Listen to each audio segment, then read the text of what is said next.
Hey scholars, it's Miss Williams, and I wanted to go over with you our part one of our Why Do Some Brains Enjoy Fear lesson. So let's get started. All right, so this is Why Do Some Brains Enjoy Fear? It's an article by Allegra Ringo. Here's our instructional standards. We're going to talk about speakers' claims and evidence. We're going to talk about group presentations. You'll have one due at the end of this one. We'll talk about patterns of word changes and scientific and technical diction. Here's our vocabulary words.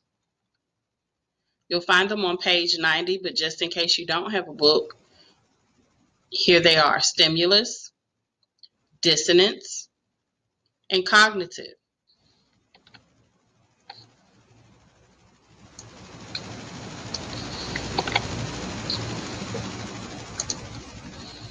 So let's get ready to work on our first read annotations together.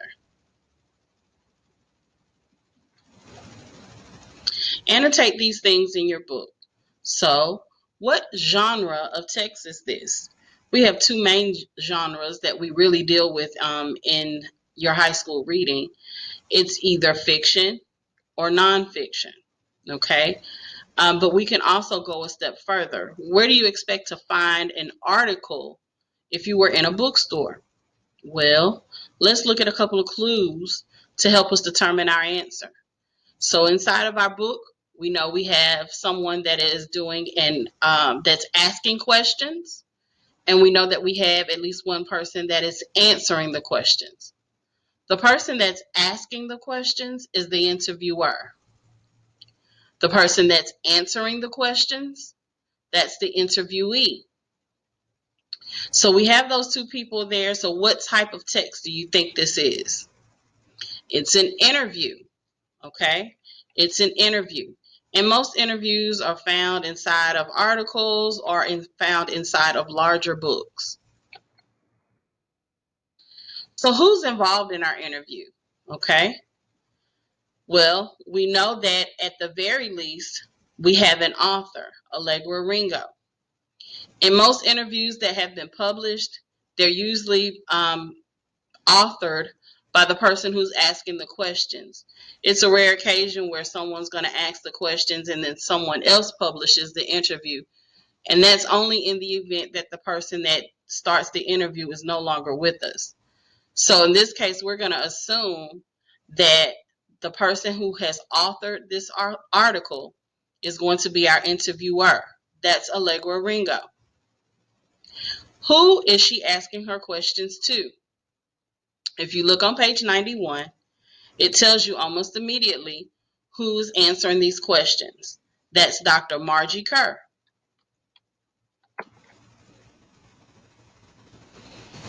Also, we need to make sure that we understand what we're reading. So what's one of the first things that you should have done during your first read? Circle all the new and unfamiliar words that you find in your text. Some of the words you may have never heard before, and then there's some words that you've heard of before, but you didn't know what they mean. You need to circle those too. Then jot down a working definition of those words inside the margins of your book so you can have them during your reading.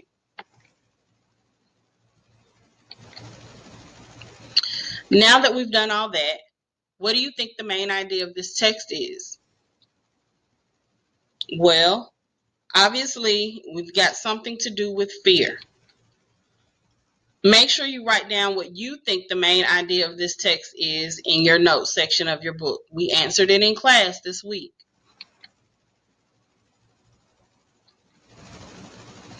So now let's get into the meat of our lesson. Today we're going to talk about claims, evidence, and reasoning. So one of the easiest ways that I thought to explain claims, evidence, and reasoning is to use a commercial. We see them every day, and all of them are making claims of some sort in order to get you to buy whatever product they're selling. This is one that's very popular, so let's take a look.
So that's our commercial. So let's talk about what a claim is. A claim is a statement to an answer. A statement to a question that's being posed. So claims are just your answer to your question. After watching this video, what type of questions do you think could be posed about flex tape? The example that we used in class is, what is the strongest tape on the market? Well, if our research is based on that on that commercial, we might come up with flex tape is the strongest tape on the market. So if we're making that claim, well, we've got to support it with evidence.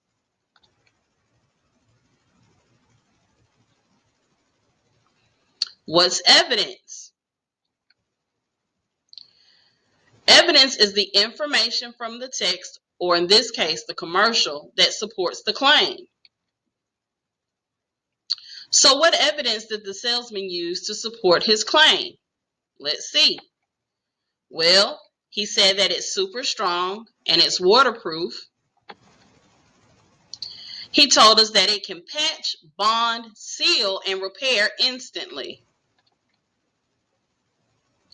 He says that it also has a triple thick adhesive. So these are the reasons that the salesman gives us, the evidence that the salesman gives us to support his claim that flex tape is the best tape on the market.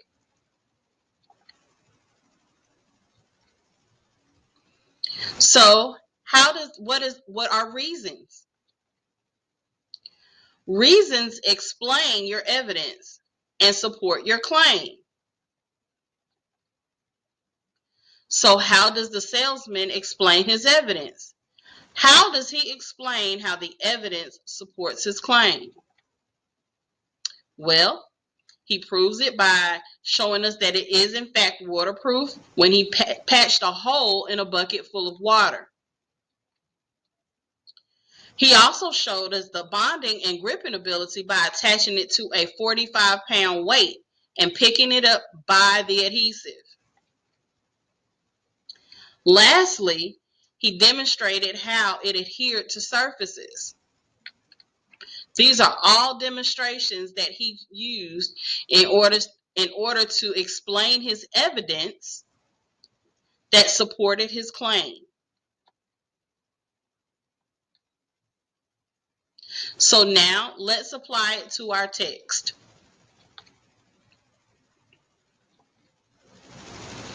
What's the question being posed here? That one should be pretty obvious because it's actually in our title. Always refer to your text to figure out what your question. It's not going to always be stated explicitly, but in this case it is, and it's our title. So why do some brains enjoy fear? That's what we're trying to figure out. Look at your question. It has some keywords, some and enjoy. That means that there's a certain number of brains that enjoy fear, but there's also a certain number of brains that experience something else. They don't enjoy fear. But our answer needs to encompass both sets of people.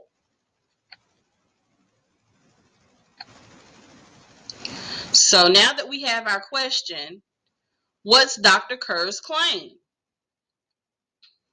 Well, Dr. Kerrs says that our brain chemistry determines how we respond to being scared. You can find that on page 91 in paragraph 3.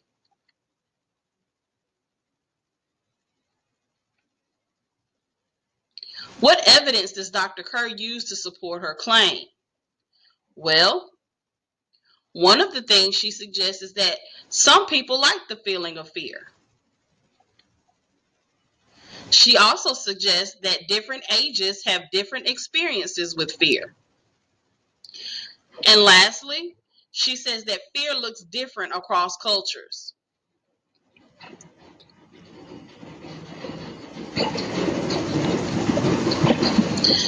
So let's look at the reasons that she uses to support her evidence. Remember, always return to the text in order to get your information. One reason she says that some people like the way that they feel when the dopamine is released in their body during thrilling activities. She also says that younger brains process those chemical reactions differently because they don't have the same experiences that older people have.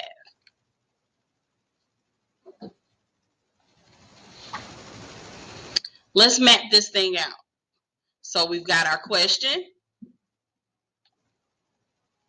There's our claim.